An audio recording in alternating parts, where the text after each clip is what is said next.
Hi, everybody. I'm Wendy Reichel. I'm the Vice President of Gamers Giving. And today we're going to try something a little bit different, a little bit new. So, one of the things that Gamers Giving does is hold big gaming events, role playing, and tabletop game days to raise money for charity. But we're moving more into trying to connect the community. And one of those things that we're going to try today is doing this interview.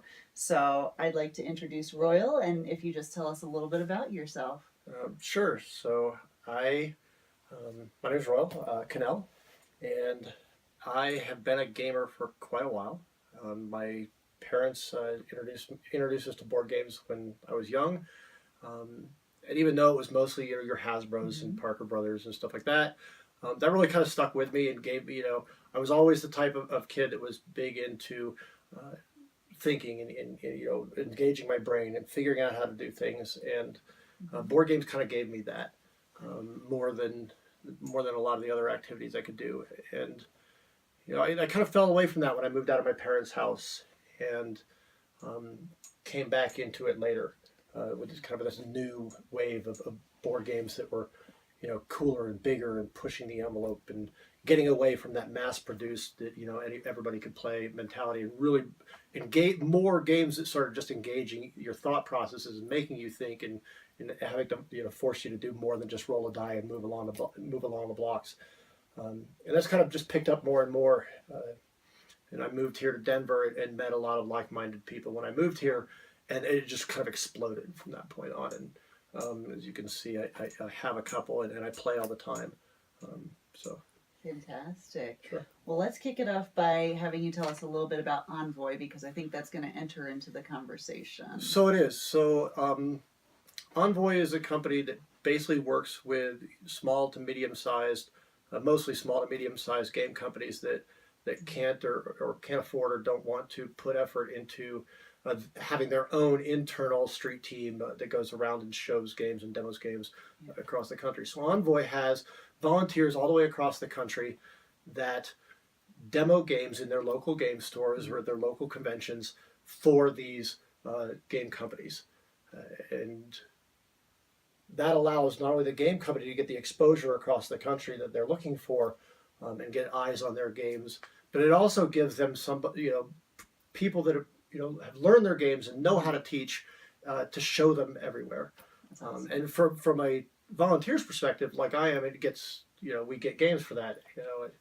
I don't get paid for it. I get paid in games, but really that's not the biggest reason I do it. There's probably several heralds that do, but I do it because I enjoy teaching games. I was doing it before Envoy came along, and when Envoy came along, it was just kind of a match, and I went, yeah, that sounds really cool. It's something I'm already doing. I might as well do it with a company that like Envoy.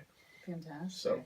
All right, so let's ask the first question, Sure. just in case we haven't covered it already. Sure. So tell me about the Learn to Play series and what brought it on, and what kind of response are you getting? So the Learn to Play series really kind of built a little bit out of the whole Envoy thing. Yeah. Envoy was looking for a way to get games out and show them and teach them very, very close to their release date. And the game companies kind of were on board with that. They really wanted to get the games out there as soon as close to release date as possible with somebody educated to show it. And so they introduced this concept that is called internally at Envoy the splash system. And so generally speaking, every weekend there is a new game that they're splashing. But the general public doesn't, splash to them means absolutely nothing. Yeah. So I call it, or we call it in this area, I work with Crick Castle Games here in Aurora, and we call it the Learn to Play series, because that's what we're doing. We're teaching people how to play a game, and fairly close, within a month of its release date. And so, and I have chosen to do every single one of them. Wow. Yeah, I'm a little masochistic. It's okay. So is that like every single weekend? So every single weekend, with the exception of some holiday weekends where we don't do them, I do whatever the splash is for that weekend, and we call it our Learn to Play. Part of the reason I do that is because the gamers that come out have gotten used to me being there. They know that I'm going to be there every weekend. Yeah. They come out specifically just to see what I'm showing that weekend. Yeah. I do announce it like on Facebook and to the Denver Board Gamers Facebook page, and onto the Crit Castle webpage, so people know what's coming. But a lot of people just show up just to see what I'm doing that week. Yeah. And so, for instance, the next one I'm doing will be on the 12th of November, and that's the new Harry Potter game. So we're expecting a pretty big turnout for that one. There's a lot of hype going around about that game. Right, with the movie coming out soon too. Yes. Very cool. Very cool. So what other events do you run for the Denver gaming community? So I am involved with several of the conventions around here. Genghis Con and Tacticon. I also will go out to Mile High Con. I went out to the recent BCon. Yeah. And while I didn't do a whole lot there, I was mostly checking it out. I did have several other of our heralds, the Envoy heralds, that were there running games and showing things. So, at the bigger cons, the Genghis Con and Tacticon, we do a bunch of tournaments and play to win games. So we have a whole bunch of games that are donated by the game companies we work with. You play them, and then we give them all away. On Sunday we gave away about 70 games at Tacticon this last September. Yeah.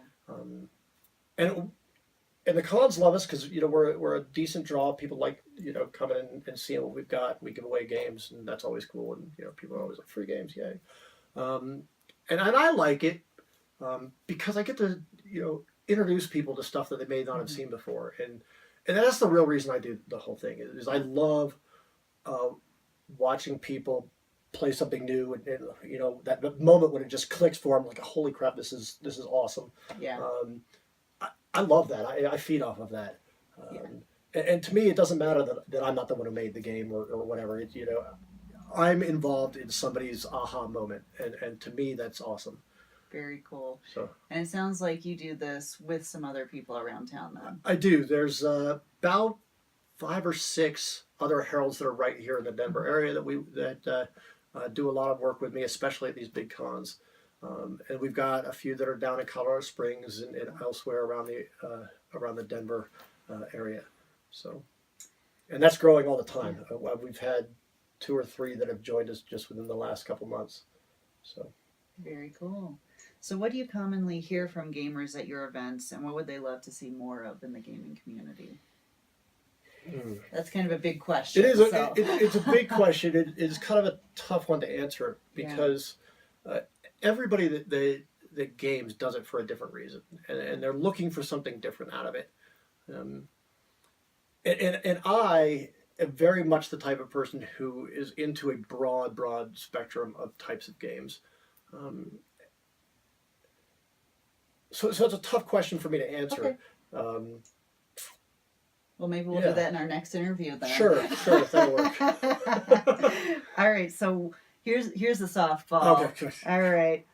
What's your favorite type of game and why? Or can you give us some examples of favorite games? Yes. So my favorite type of game, talking selfishly completely for me, is any game that makes me really have to think. I'm a big fan of hidden movement games. I'm a big fan of deduction style games where I've got to figure things out, especially the more heavy ones that really make me have to think about it and puzzle things out and figure out whether it's against the game itself, like a co-op, or against the other players. Any game in which I've really got to buckle down my brain and think, okay, this is this step and this is this step, and I got to think 4 steps ahead of the next guy just to win. I love that. But to be honest, even beyond that, what I love about games is the socialization aspect of them. I'm not a super social person to begin with, and it is getting out and talking to people and interacting with people is kind of outside my comfort zone. Yeah. So gaming allows me to get outside that comfort zone and interact with people in what I feel is a safe environment for me. Yeah. It's a discussion that that all the people that are sitting down to the table, have that in common. So I've always been of the mind that everybody has something in common with everybody else. And gaming is one of those cool ways to find that. I often find that I become really good friends with people that I may not have ever talked to, just if I met them on the street or wherever. because we make that link over Mm-hmm. gaming and over that activity. That's So awesome. so to me, the true answer to that question is, what's my favorite game? Any game where I can sit down with other people and have a good time. Yep. I totally agree with that. I was just running a role playing game over the weekend, and I said, this is the kind of game where you want to think back on it and just have a big grin on your face, and Absolutely. that's the best kind of game for me. Absolutely. So awesome. All right, so can you tell me about anything that gaming has done for you, or maybe the community has done for you? Sure. So I moved to Denver about 3 years ago. Mm-hmm. And when I moved here, I knew no one here. I had no family here. I had no friends here. Um, and when I moved here, I was driving down the street and I saw a game store, and I went, "Oh, well, cool." Where I moved from, there wasn't any. I mean, I didn't have any people that I gamed with. I really wasn't as big into gaming. I mean, I loved it, Yeah. but I didn't game all the time because I didn't know anyone where I came from. When I moved here, I saw a game store. Oh, well, let me check that out. I went in there, and right there on the counter was a flyer for, I believe it was Tacticon, Cool. about 3 years ago. And I went, well, that's in a month. Maybe I'll go down and just check it out. Yeah. So I grabbed the flyer, and sure enough, Tacticon rolls around. I went down. I just went down for the day just to check it out, see what it was all about. And I got what they had at the time was like a $5 guest pass, just to go in and see. Total observer. Yeah. Whatever. And I was like, that's all I need for what I'm doing. Yeah. It didn't technically allow me to play any games or anything like that. And I went down to the game room, and I'm just kind of wandering around, and there was a table of people sitting there that needed another player for their game. And I walked by, and one of the guys there was like, "Hey, you want to come play with us?" I'm like, "Well, I just have this guest pass. I'm not. Yeah. I didn't buy anything to play games." He says, "I don't care. Sit down and play with me." Right. And I said, "Okay." And I spent the whole weekend playing with this guy and all his buddies Awesome. for the whole weekend. Yeah. On my guest pass. Tacticon's okay. Don't come after me now. So I played the whole weekend, and those guys became really, really good friends of mine, and introduced me to other gamers, and that kind of just grew and grew and grew. So really, my entire friends network that I have here in the Denver area came out of that one experience and meeting those guys.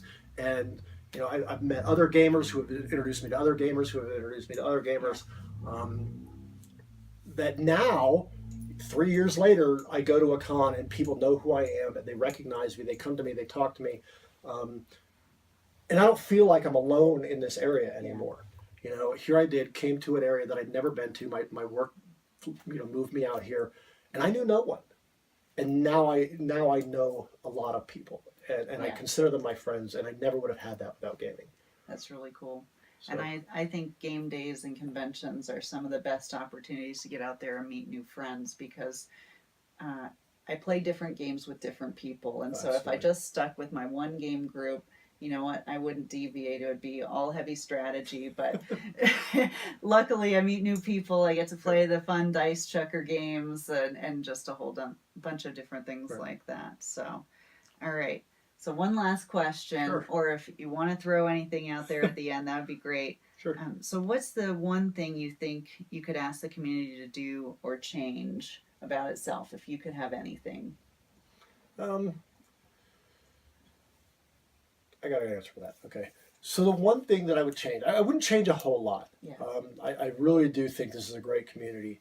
And for the most part, it's full of just awesome people. The one thing that I would change is there's a little bit, I think, of elitism in some people in the community. It's I don't have a problem with people that are like, I like this game and I don't like that other game, and that's fine. I do have a problem when people go beyond that to say, I don't like this game and you're a terrible person because you do like this other game that I don't like. Right. I'm not a big fan of that. I'm not a huge fan of, say, tabletop games, the big tabletop war type games. Yeah. They're not my thing. Mm-hmm. But I understand why people that do like them like them. Yeah. I grew out of the Magic world, from way back in the day. But I understand why the people that like them, and I don't. It really bothers me when I see people put down other gamers, or oh, you're still into Catan and you're still into some other older game. You aren't cool enough for me yet. You know, Yeah. let me introduce you to these bigger and bigger games. And that's great that you want to introduce them to bigger games, but don't put them down because they're just getting into the hobby. Totally. I've watched too many people get turned around. They're just trying to get into the hobby, and maybe you know their experience is Hasbro, Yeah. you know, and maybe that's what they like, or maybe they like whatever popular game is hitting the internet at the time. Maybe they're a big Cards Against Humanity fan or whatever. Um, it's okay that you're not a fan of those. Yeah.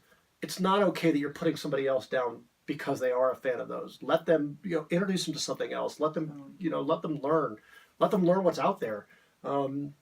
There's so many different cool games out there, and if you cut somebody off when they've only been introduced to 2 or 3 of them, you've lost somebody from the hobby that could have been, big into it and could have gotten, into the heavier stuff and whatever. And maybe they don't. Maybe they just stay at that level, all the time because that's what they enjoy. It's not our place to tell somebody what they should and should not enjoy. And so I would say if I was going to change one thing about people in the hobby, that would be it. Stop with the elitism. Yeah. Let people enjoy what they enjoy. Introduce them to other things if you want to, Totally. but don't put down the person because you don't like the game. Yep, So. I agree with you. I mean, for me, being in gaming is all about bringing people together. Like you Absolutely. said, you've met so many people that you probably wouldn't talk to otherwise through gaming. So I think it's just about uniting people, and the way to Absolutely. be a united front is just to uplift everybody and say, hey, you think that's cool? Let's try this one Absolutely. next, right? There's always that opportunity to go, oh, you like that game? Let's try this one. Yeah, Instead of putting it down, look at what they enjoy about it. Find out why they like it. right. So you like Cards Against Humanity. What is it about that you enjoy? Okay, let's take that piece and look at this other game that also does something similar and Yeah. but different, and let's build on that. Let's find other things you enjoy and move that up. Yeah. I think that we can all find something that we can relate to with other people. I'm often playing games that are not my favorite games. Yeah. But I play them because somebody else enjoys them, and I enjoy hanging out with that person and having a good time. I don't need to absolutely love every game I play. Yeah. Because that's, to me, like I said before, that's not what it's all about. What it's all about is getting out and talking to people and having a good time. And if I'm having a good time with a mediocre game, I'm still having a good time. Yep.